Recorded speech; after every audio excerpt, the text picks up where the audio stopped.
Buondì cari amici di Maratona Veneta, buonzoba, la parola da Anco, la parola zoear. Cosa vuol dire? La parola zoear, allora qua. Defatti, anche se tanti, in Veneto, chi dice, può dire, voear. No? Voear come che fai, io sei in volta pa il bosco, quello che sei.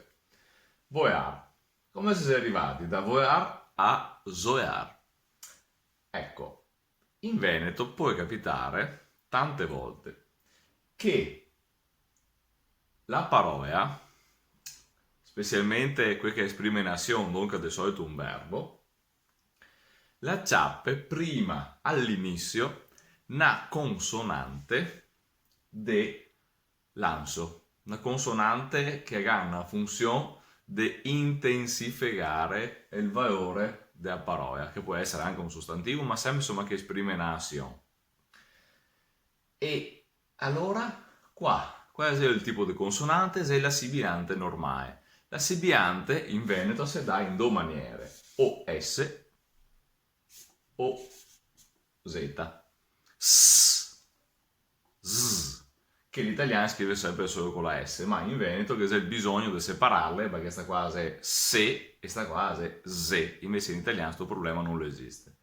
E ora qua davanti, se mi guarda mettere una di queste due qua, qual è quella che va qua davanti? Siccome che sta qua è una consonante che vibra, voear, e ora mi vorrà la consonante corrispondente che vibra, z. Il risultato è se quello che pronunciamo, chi che dice svoear, è là che svoia via, che si anche su tanti documenti veneziani, per esempio questo qua è seccata specialmente del Visentino, ma non solo, il voear invece, sto qua, è la base per tutti che è a stessa, diciamo, neolatina, il termine neolatino. Ecco, e ora, dai la parola voear, sai che zonta sta roba qua, perché in Veneto la S non è mia come in italiano che di solito a cava. In Veneto la S è zonta, pensate, tutta un'altra roba. E di conseguenza, a voear, per intensificare la consonante sibilante intensificadora, la Z, in sto caso qua, portata dal fatto che qua c'è un'altra consonante vibrante, che vibra, ecco, sonora, V, e ora viene fuori svoear. Cosa che capita dopo? Siccome che la V all'inizio delle parole di solito ha anche la tendenza di sparire, non so, ogni volta che te vedo, no? E ora la V la può sparire, manca tanti altri esempi.